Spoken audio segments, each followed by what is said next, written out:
Okay, we're going to go ahead and get started. Hello, everyone, and welcome to our Police Brutality Teach Out Live Q&A, our town hall.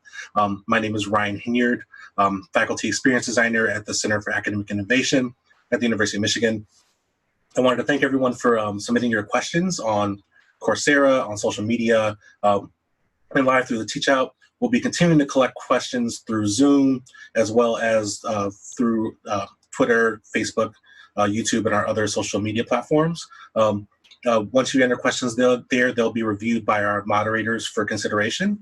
If you're joining us for the first time, welcome. Our Teach Out on Police Brutality has a number of experts from academia and the community talking about the history, impact, and potential solutions to the problem of police violence.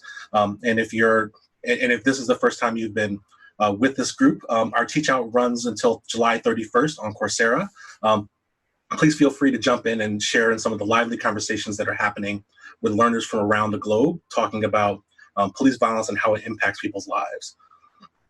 As we bring together this diverse community and discussion, I ask that you please be respectful of our speakers and also respectful of the other learners as you engage with this event and this Teach Out. And note that the audio and video for this is being recorded, and we will repost this event inside of the Teach Out itself. So today I want to introduce our wonderful panel of speakers.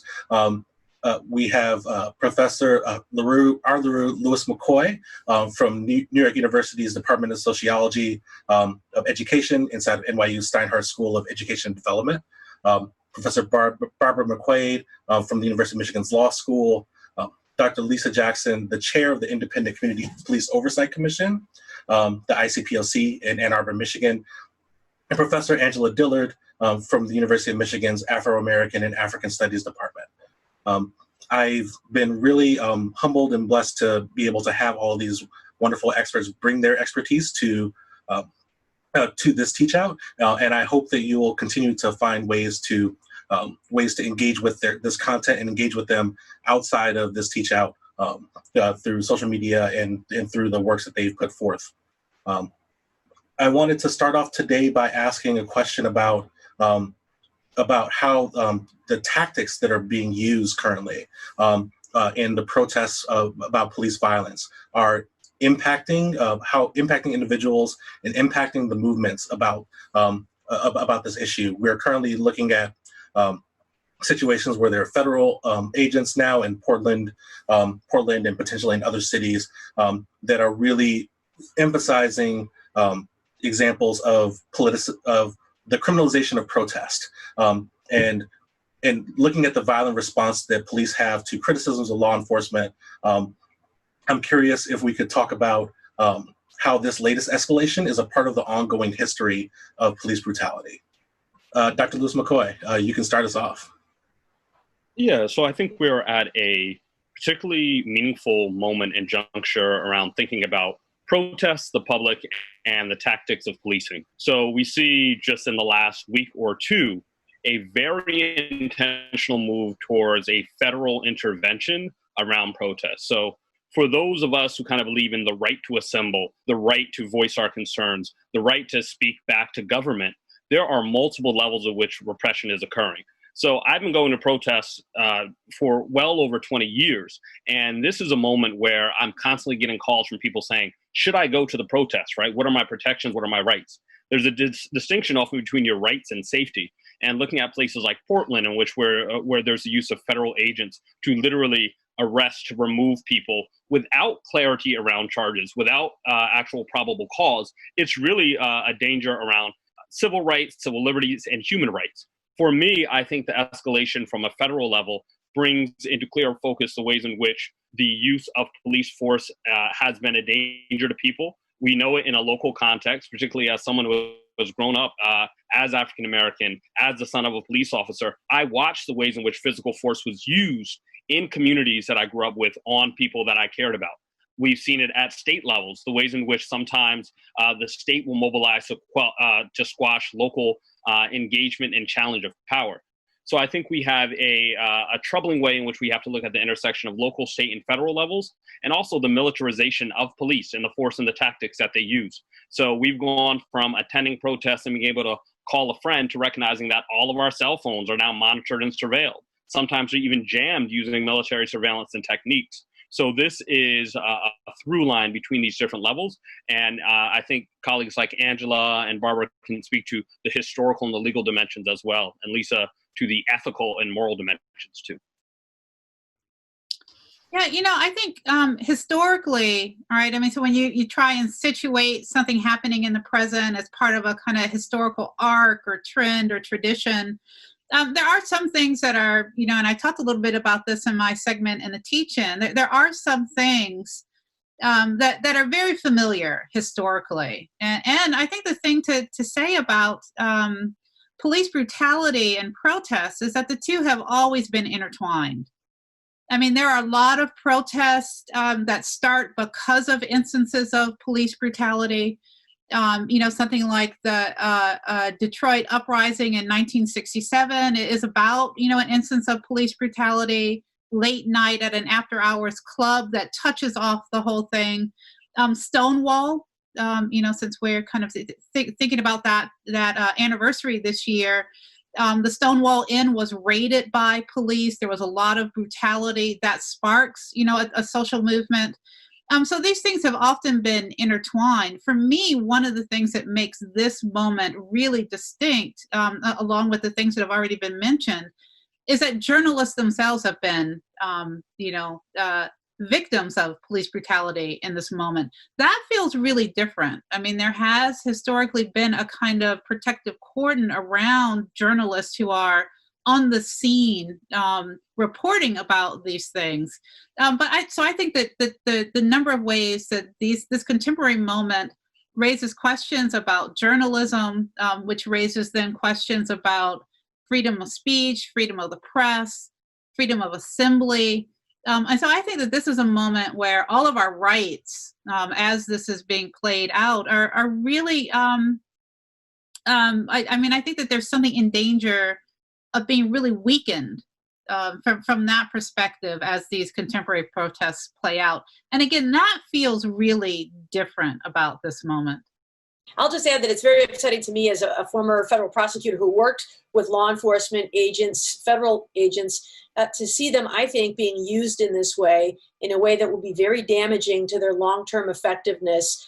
The president has the ability to call on them and send them there. And what's so odd about this is this is the Department of Homeland Security that's going into Portland, which is kind of a disconnect. Certainly, federal agents are permitted to go wherever they're needed. If they are there to investigate violent crime, you would expect FBI or ATF to go in. Instead, what we have is an acting secretary of the Department of Homeland Security who has spent his career as a lobbyist, who is sending the federal agents at the Department of Homeland Security, like Customs and Border Protection, in under what I believe is a pretext to support the work of the Federal Protective Service. The pretext is that they need to protect federal property.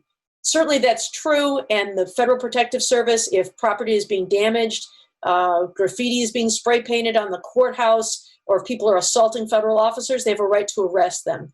But what we're seeing instead is these Border Patrol and Customs officers going out beyond the courthouse property, arresting people without probable cause is what has been alleged in a lawsuit by the Oregon Attorney General. And so that if those people if they don't have probable cause to arrest somebody, that's a violation of constitutional rights.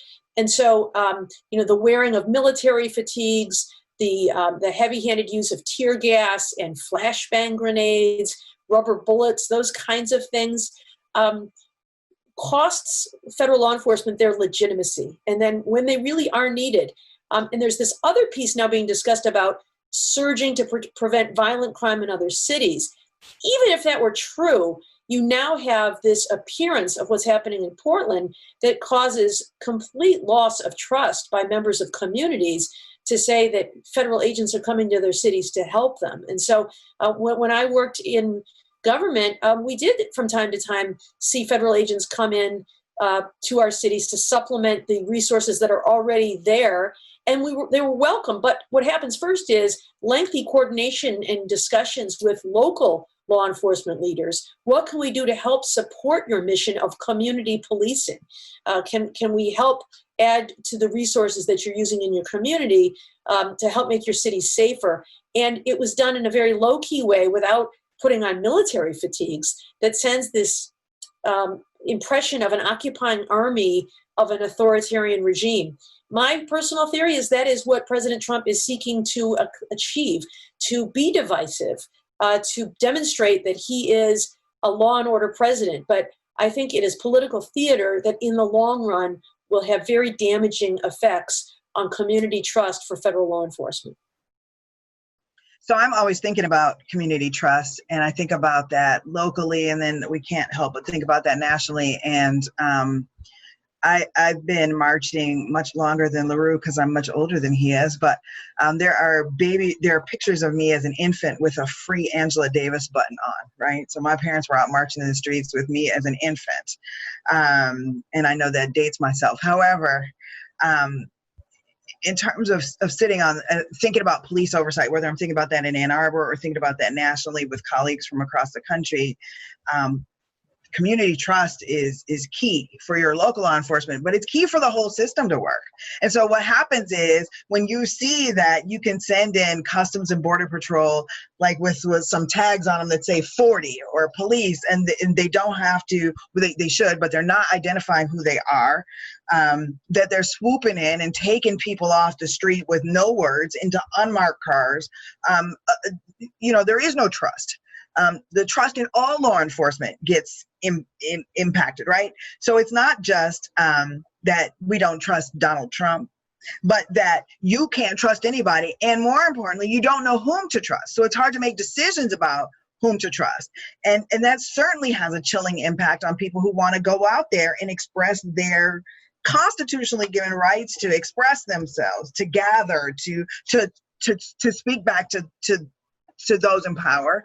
And I have college students, and so they're, emailing me or texting me saying, I want to go to this march, I want to go to that march, is it safe to do so? And so, as LaRue pointed out, the difference between safety and your right to do something are completely different things. And so I've been out marching recently, and I've had to be very aware, and I've had to do, all those things. You write the cell phone number on your arm and on a Sharpie. You try to do the things that might help you if you are swooped up, and you think about how to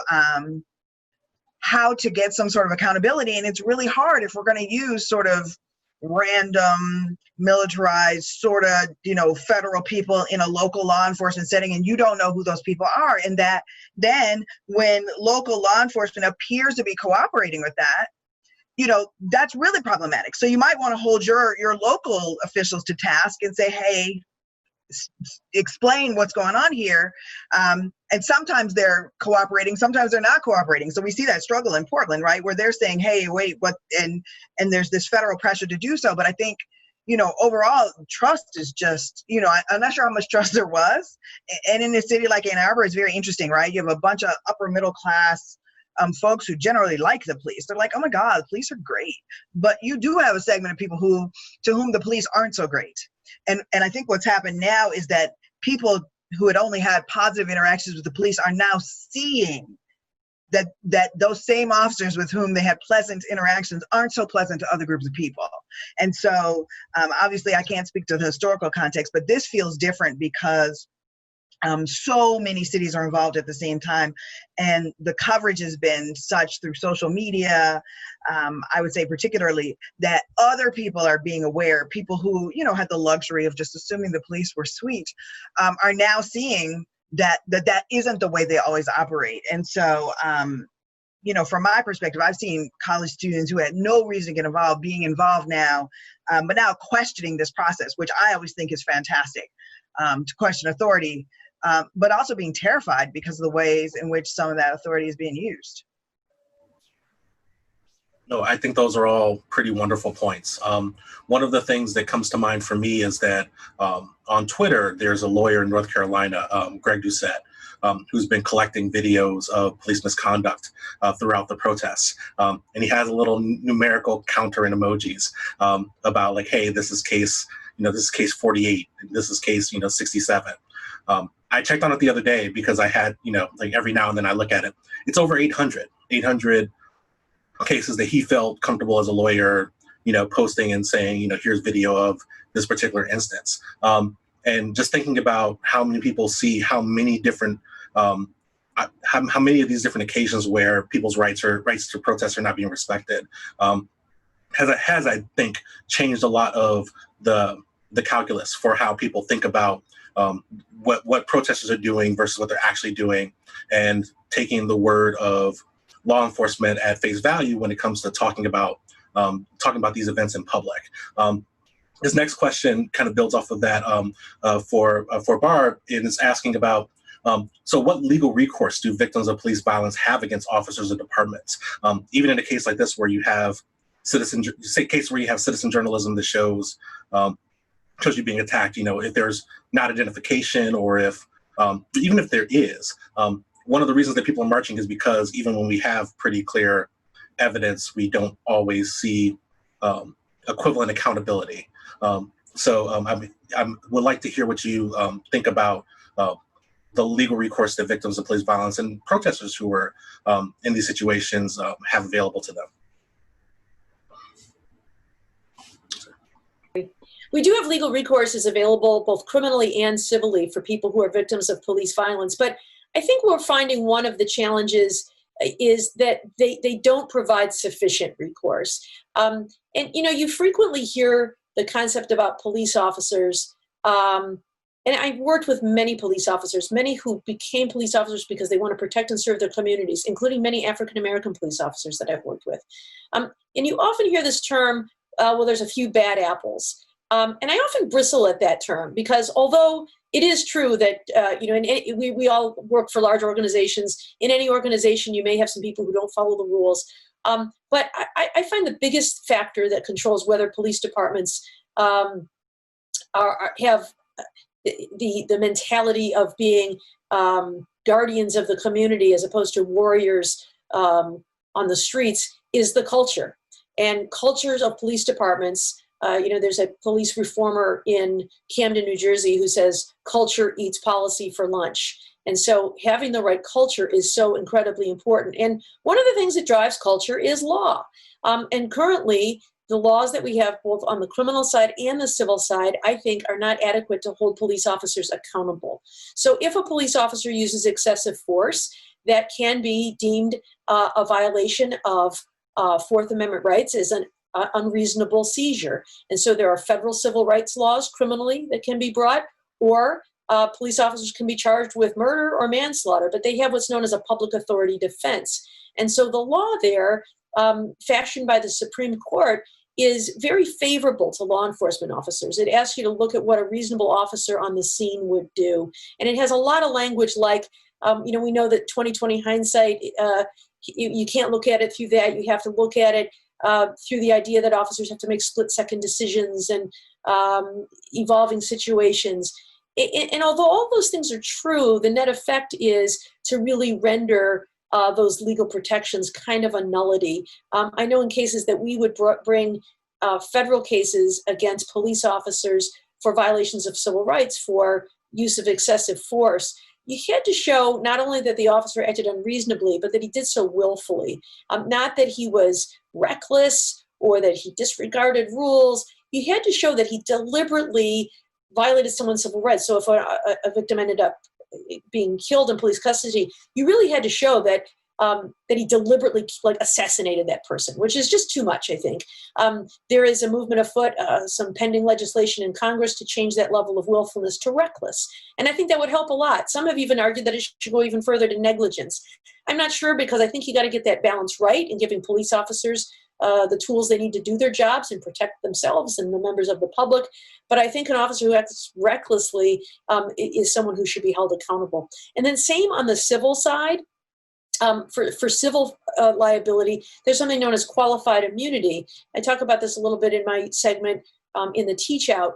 And qualified immunity protects police officers from being sued it says that as long as you're acting within the scope of your job, you can't be sued. But even there, it's a protection that sometimes allows police officers to act with impunity.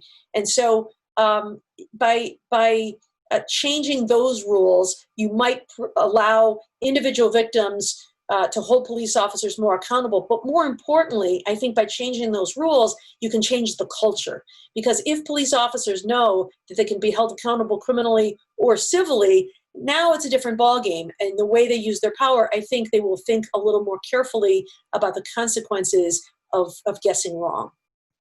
I just want to say the two of the points that Barbara raised a second ago.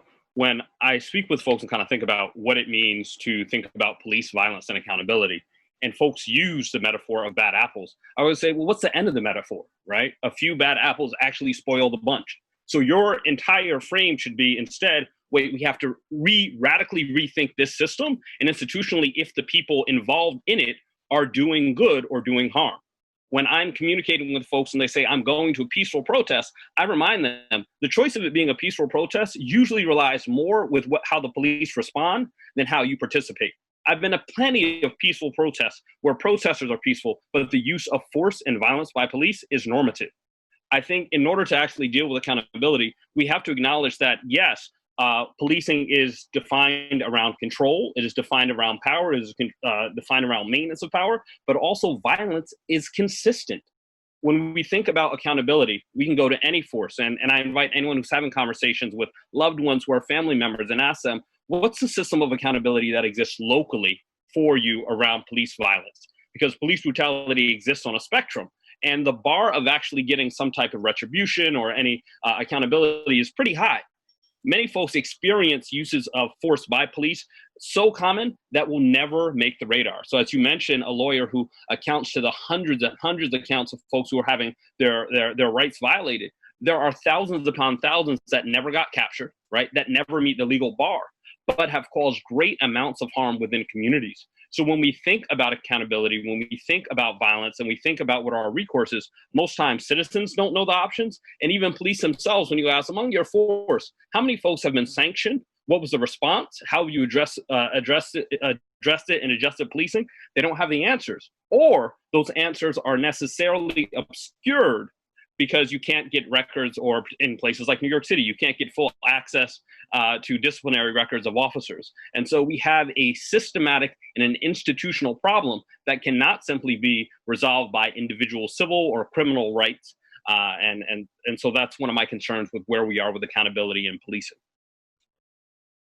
Can I just add too, I mean, I think both of those responses are, have so much that's really important in it. And for me, I often wonder, why is it that there's less accountability, less public knowledge, less oversight when it comes to the police than any other realm in American life? I mean, so why would, this manifestation of state power, people who are armed, militarized, I mean, why is it that we have lost so much control and oversight, the language of a public good, the language of trust in this region more than any other? I mean, I think it is for me, especially, as the last few weeks and months have been playing out, is the thing that keeps coming back up. In my work, I'm always thinking about transparency and accountability. And we know, so as Barbara McQuade was explaining, qualified immunity impedes people's ability to sue after the fact. And that's very it's problematic. And we're always thinking about ways to make officers more accountable. Should they be required to pay for their own insurance? Should they be required to do this? Should they be required to do that, such that they will have some impediment before they act? Because suing after the fact, our justice system is slow, and that's not an impediment. It's not a preventative. It doesn't punish people's future behavior. And so we need to fix those things, but we really need to think about changing that culture so that they believe they will be held accountable. And so that's what we're trying to do at the local level, and understand that we're going to scrutinize everything you do. And so the fact that disciplinary records are not public to everybody. You could be sued for malpractice as a physician, and that information's out there, but you know, disciplinary records of a police officer who has a complaint against him or who, of any level, not available to the public. And right now that's true in Ann Arbor, and right now that's even true for me as an oversight professional. And so it's stunning. And so we are in the unique situation with our police union that their contract expired and was not renegotiated before May. And we were able to jump in there and say, hey, we were excluded from this process, and here's some things we see. Here's some things we want. Here's some things we demand. This is what the public is demanding. And one of those is just to be able to see those records. And so this is such a small thing. And as Angela pointed out, you know, that information is widely available for many other professions, but not for police. And it's quite problematic. And it chills complaints that never come forward. So Laura was saying, you know, there's so many levels of police brutality that don't make the radar, but there are other kinds of things: sexual harassment, sexual assault by police. People don't even complain because they think, you know, they weigh how much, you know, trauma they're going to be re-traumatized by having to go through a process. What's the likelihood that anything is actually going to happen around that? And so there are so many things that not only don't make the radar, but they don't even get complaints about these things because they feel like there's no avenue for them to get any kind of retribution. And so part of our job is to say, hey, we are paying attention and we will take your complaints and we are going to log them and we are going to fight to make sure that we see who those people are and that we hold them accountable. And so that the public can at least have some sort of idea that, okay, somebody is doing that. Our state attorney general has made some proposals, and we'll see where those go through the conservative legislature here, about making all disciplinary records public. But again, you know, that's a long process. And one of the most immediate ways for people to have an impact is when your police union's contract comes up for renewal, and you can fight to get some of those things in there such that they have to do it. And those things tend to change the culture in that they're like, oh, people really are going to be watching us and people are going to know what we do. So I just think, even at the very lowest levels, we're still fighting for those things, you know. And oh yeah, absolutely. I think that there's and frankly, there have been a lot of different attempts at reform that also bring their own issues and problems. One of these is surveillance. We know that in terms of, well, what do you do about, you know, when all these things aren't happening?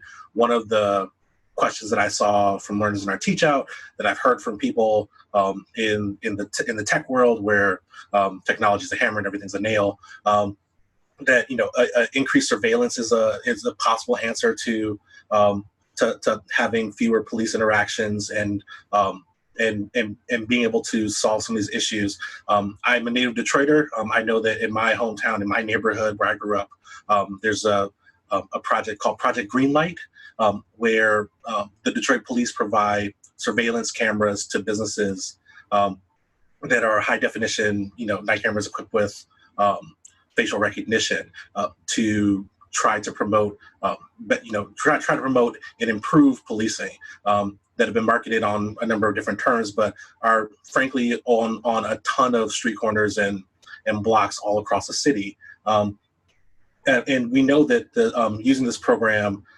they've tried to promote that by accepting surveillance, you'll get faster response times, or you'll get, you know, more, you'll get faster response times as a business person, and that you'll have more evidence as a victim of a crime.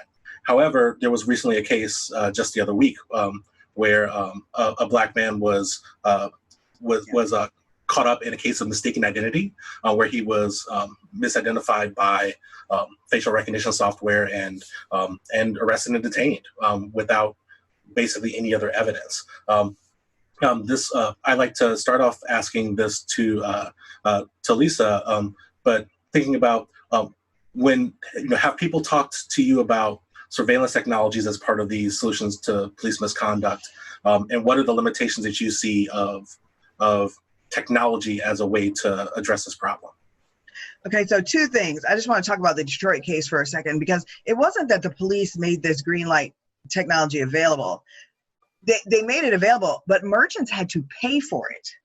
So they had to pay for it, they had to pay to install it, And if they didn't, they were assured that they would have slower response times, right? So the police collect this data at the expense of merchants, some of whom may be mom and pop things, who now kind of feel like, well, maybe if I don't get this installed here, if I do call, right? So that's a whole nother problem.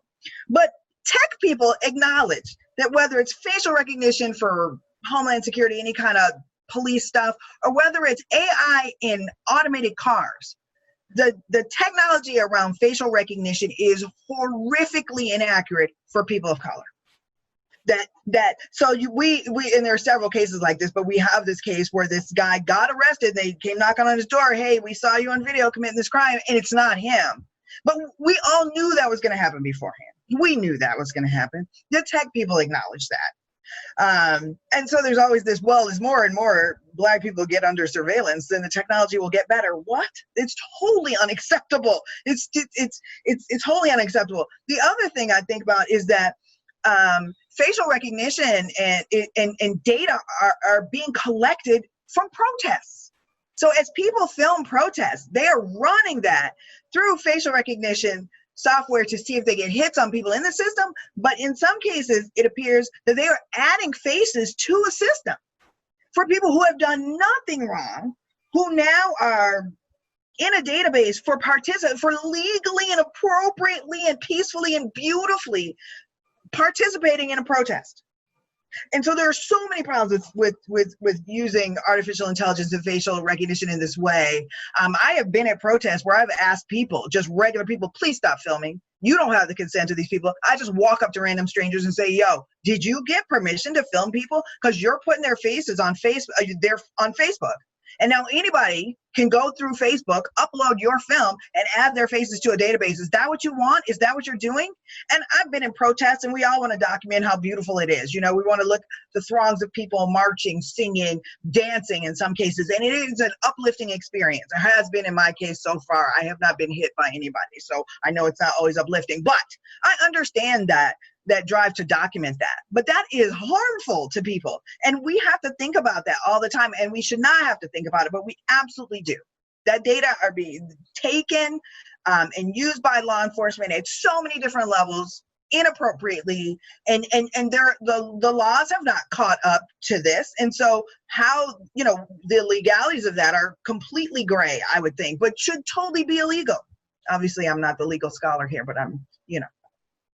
I'll push back a little bit on Lisa's argument. Certainly, you raised some very good points about privacy and the use of technology. I teach a course on national security and civil liberties, and the one fact that has always struck me is how something used for a good purpose can be used later for a nefarious purpose. And so even if all this technology is being collected for valid reasons, in the hands of the wrong administration down the road, some very nefarious things can happen. For example, in the 1920s in Germany, they had a census that asked you lots of questions, including your religion.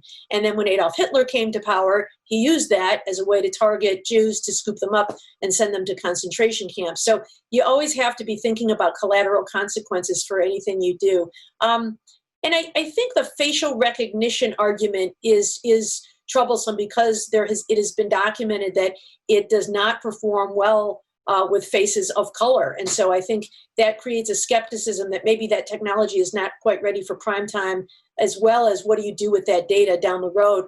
What are the storage rules? How long can you keep it and for what purpose? But technology is not always our enemy, and I think there are some uses for it. I was on the ground in Detroit as the U.S. Attorney when they first started the Green Light program. And I agree with you. I think you raised some serious questions about if only the merchants who will pay to install it get better police service. Is that a fair way to allocate police service? So that's an issue. But I spent a lot of time in community meetings, and it was actually community members who were victims of violent crime who were clamoring for it, the Green Light program, which means that they have surveillance cameras at gas stations and party stores and other places that people who live in neighborhoods want to go at night and felt unsafe at because of carjackings and other armed robberies and other crimes. And what it does is beams an image directly to a real-time crime center at the Detroit Police Department, where a dispatcher can see if someone is a victim of crime and call a police car to send to that location. So it stops some crimes from happening in real time and also collects evidence. Now, I also agree with you that I don't think that facial recognition and technology that recognizes a suspect should be the sole basis for convicting someone. I think that you need to put all this information in front of jurors and allow cross-examination of information about how they're being detected. Let them see for themselves. I've used bank robbery, in bank robberies, I've used bank surveillance videos, and you don't supplant the fact finder. You say to a jury, here's the video, look at it. There's the defendant, look at him. And you look at other evidence to corroborate that. Where was he at the time? Does the license plate match up? Can you put other eyewitnesses there and other things? So it's one piece of evidence, but I don't think we should completely discount technology just because it can be used in ways that are unfair. I think we should explore all those things and make sure that we are thinking them through, but I'm not prepared to say we should abandon all technology because I think it does have a place in law enforcement. If I may push back on your pushback, right? Mm-hmm. I think it isn't a question of simply whether we agree to technology or not. We know technology is here, but when you start to layer the levels of bias that it introduces into the system and the inaccuracy, many people think surveillance equals better information. And we know routinely that information is not better. We can look at the relationship between body cameras and actual documentation of abuse and the ways in which people actually receive proper redress. We see body cameras turned off. We see surveillance footage routinely used in ways that routinely used to construct stories that don't actually match the circumstances that occurred in person. So I think as we layer those different dimensions and know even something as basic and fundamental for a criminal justice system as witness ID is informed by heavy levels of racial bias and misdiagnosis, then we have a system that has more and more bad information, and that bad information gets used not in ways to make people safer. And many times in communities when people say, yes, I want a surveillance camera, they're thinking a surveillance camera makes them more safe. But when you actually ask folks, what do you need for safety? How do we actually address the harm that you've had? The answers don't ultimately lie with more surveillance, and they don't ultimately lie with more police, because police don't stop crimes. The vast majority of police work is showing up after a crime has happened and doing investigative work, right? What they need around safety are often more investment in communities and the more the ability for them indigenously to create areas of networks of social control and strong safety. So instead of investing in communities, we invest in technologies of surveillance. We invest in technologies that allow the institution of policing to grow bigger and bigger. And this is how really the prison industrial complex and the military industrial complex have become their own industries that we can't get out of, that don't produce more safety, that don't address harm, but have become normative to how we answer the question of policing, violence, and police brutality.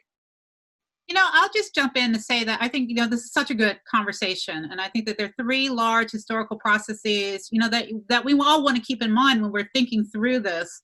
One is that at least since the French Revolution, right, there's been a debate about liberty, freedom, and rights on the one hand, and safety and security on the other. And where people and where societies draw those lines, it's a real moving target. It's a real shift. It depends on what's going on in a particular historical moment. And we know historically that we can be seduced into giving up rights and liberties around the promise of more safety and security. So that's one. The second is the ongoing process of criminalization, right? So it's treating people like criminals before they've done anything. This certainly happens in Black communities. Black and brown children even suffer from criminalization. They get into systems, they get into pipelines, and when that's part of your lived reality, that's how you experience the social world and all of your relationships with the police and the state, then that's going to be a really big problem. And the third is, I think, a really hard one. I think about this a lot. I've been thinking about it a lot, over the last few weeks and months. Is especially with Black and brown communities, the experience of being underprotected and over-policed. And I think that that's one that I know a lot of people struggle with. I've been looking at some of the stuff in the Q&A. I think a lot of those questions come down to that. So you could understand why Black communities, the community in Detroit, wants this surveillance technology because they want to be protected and they feel underprotected. And at the same time, that it can, make this problem of being over-policed, the problem of criminalization, that much worse. And so whole communities struggle with this.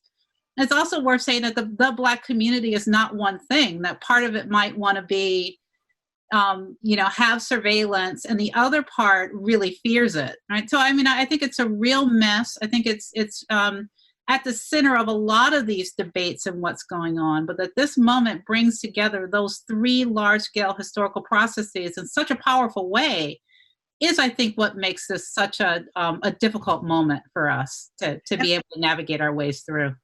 And I think we all know that the data are clear. We've got peer-reviewed studies that body-worn cameras don't decrease police harmful behavior. They don't.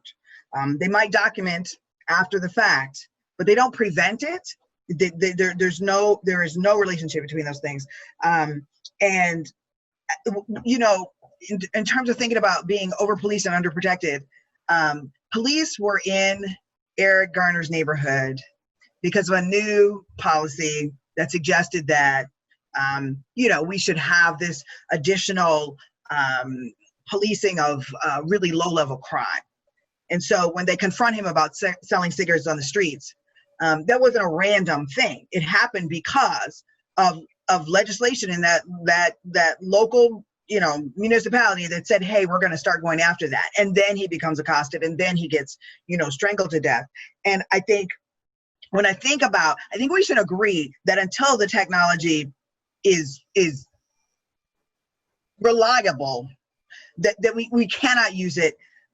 In part, and I would hope that, video surveillance of somebody doing something would never be the only piece of evidence, but we know. So I'm a psychologist and I know very well what happens. You see the person and you develop a confirmation bias. You decide that that's probably the person, and then you investigate that person, and you go in with your investigation with the idea that that's the person. And then you try to figure out how, this person could have been involved in the thing. You're not still looking for other people once you think you have the person.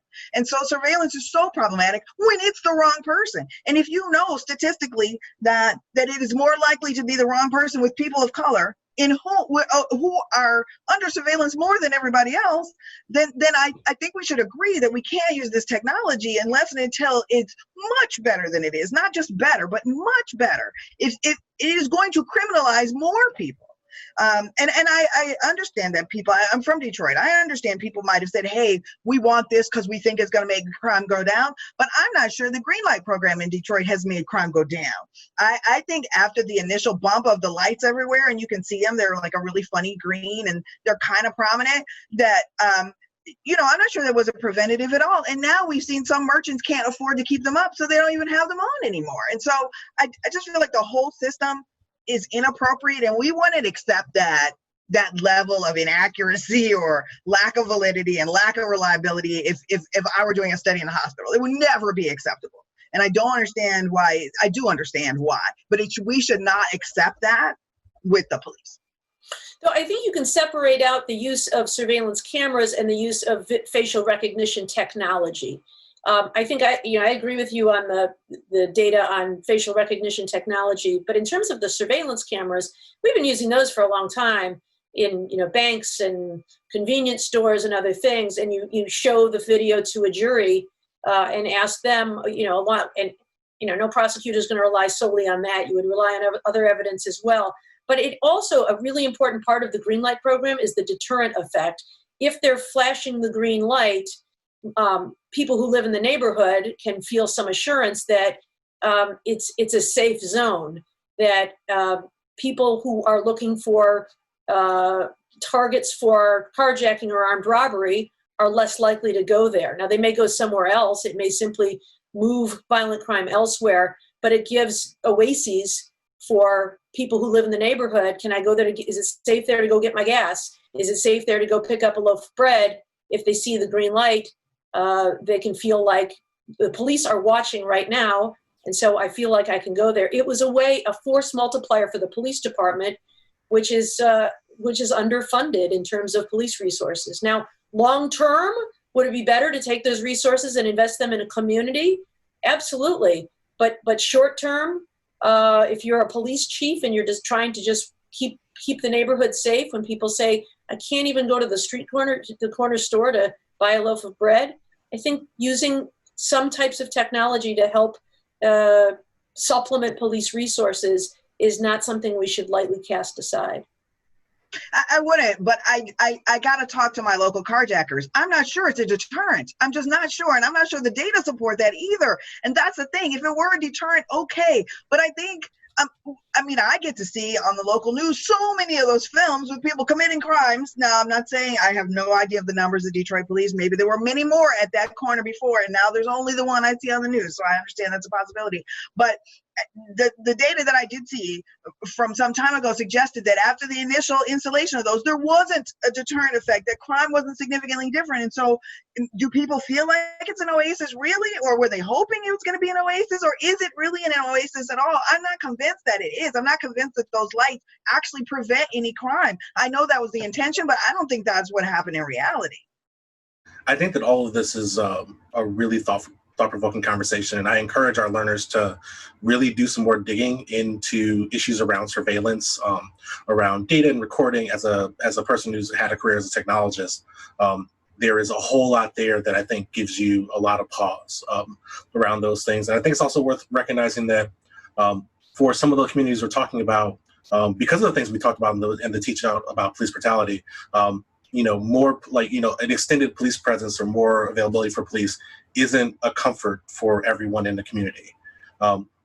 So moving from that, I wanted to go to one of the most common questions that I've received from learners in our teach out, which is how, lots of folks who are trying to have discussions with family members and community members about movements to defund the police, and feeling that calls to defund, may make things more unsafe. So how do we help explain how defunding the police, what it actually means and entails, how it could benefit communities? And lastly, for LaRue, what does anti-crime work look like from the perspective of these movements? I know that there are a lot of organizations and groups who've done work in these areas. In Detroit, there's violence interrupters, like the folks at DLive who work on, who work with interrupting violence. There's folks like our partners from Avalon Housing who work on mental health issues and homelessness. I'd be curious to hear your thoughts on what the kind of anti-crime work looks like. How does public safety be reimagined? Great. So to first make very clear, the call to defund the police, which emerged most nationally vocally out of Minneapolis, is a conversation that has been growing, had a groundswell among many communities. So you can look at Chicago and BYP 100 saying, divest from police, no cop academies, invest in Black futures. Defunding is always tied to a commitment to reinvest those dollars directly into community-based work that supports addressing the sets of harm that people experience. One, it starts with understanding that most police work isn't actually about addressing harm. Most folks are concerned about their safety because they experience harm. And we often have a fantastic idea of what police do and what their job entails, but if you actually go to the nitty-gritty, if you go to the daily details, it looks exceptionally different. So you can look at Alex Vitale's work and a number of other folks have just documented what police work looks like, and it's usually not what we think. So the first, when people call to defund, they're saying, hey, wait, these policing budgets have increased and increased and increased, and they are doing things that cause harm, and they are doing jobs that actually don't fit their description or their function in any form. It is not simply, though, a call to reallocate lightly, provide a couple of dollars over here to social workers, provide a couple of dollars here to schools. No, instead, those communities which you've poured dollars into to police and control, you must reinvest and divest from the police, right, and invest in community institutions. So what that looks like, one, addressing multiple forms of violence. We think about gun violence. We can use things like violence interrupters, as you've mentioned. In New York, we have organizations like SOS. We have organizations like GMAC. We have a number of organizations, Peace Life Camp, CAVI. at different developmental levels, teaching people how to deal with, interrupt violence, and prevent it. So this is all preventative work in one dimension, but also interruption work of saying, we know that people are going to have conflicts and we still have firearms. Let's do something to stop it. That's not the kind of work that police do, but it is the kind of work that actually reduces shootings. We've seen that evidence in Queens and Brooklyn and in a number of places across the nation. The second thing is that we also have to think about how violence looks different in different ways. So intimate partner violence, which is never usually talked about in a very constructive way in most of our dialogues about violence, it gets overlooked and over-policed. So police may get invited, and starting from the 1970s, invited into more conversations about stopping domestic violence, but we actually see that the way that police intervene usually doesn't stop violence. It may pull someone away for a moment, but that cycle continues. So how do you actually invest in stopping intimate partner violence and creating sets of resources that people can go to? The vast majority of folks who experience intimate partner violence, gender-based violence, and sexual violence don't go to the police, don't go through the legal system because there's no form of redress. So you can look to folks like the Insight Collective, who really developed localized technologies to deal with this. You can also look at the work that's coming out of the book Beyond Survival that talks about a multitude of models. What we're trying to do is reinvest in communities that have been divested from, to make sure that they have greater control instead of being controlled more by the police, and really building out budgets that meet the needs of folks. Because in New York City, we still have more police in school than there are police in Detroit. But in New York City, we have way fewer counselors. We have way less access to college. And so we have to reprioritize and make sure that the policymakers are meeting the needs of the community, not continuing to swell budgets that control communities. I thought that was really wonderful. I'll just add that, I think, again, from a longer historical perspective, the call for law and order is really seductive.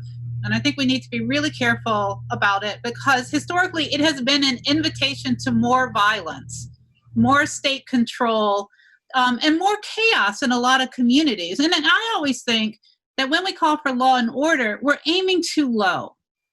I think that we really just need to aim higher, that we need to have a system that protects the rights of people, that protects life and safety, and that protects human dignity in populations and in communities that have come to feel really over-policed, disrespected, and in a constant state of peril, and therefore a constant state of anger.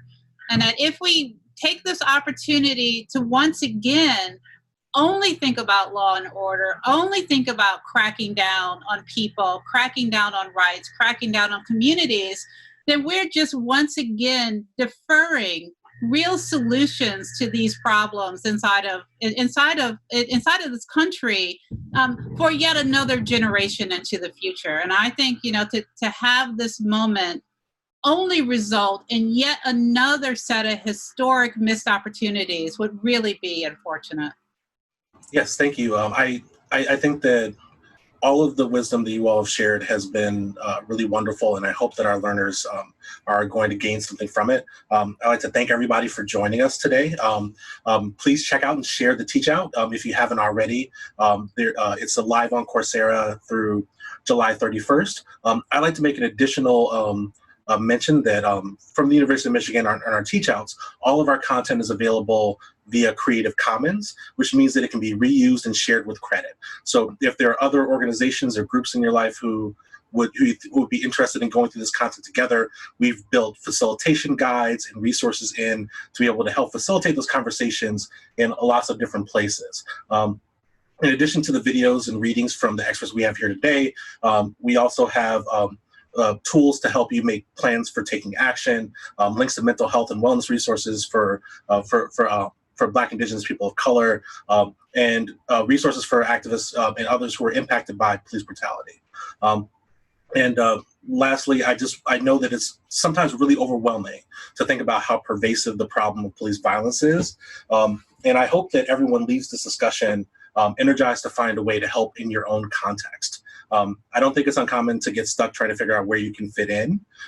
But one thing that I've found helpful throughout my life in every space I've been in is that there are people who have committed a lot of time and work in the organizations discussed by our panelists on addressing the problem of police brutality, and they could use talents, your helps, your skills, your resources, your availability to be able to help address these problems. And that could be anything from attending your city council and school board meetings, pushing back on policies that don't promote wellness or promote over policing, to lending the skills that you use at your job. If you're an accountant, helping to balance books.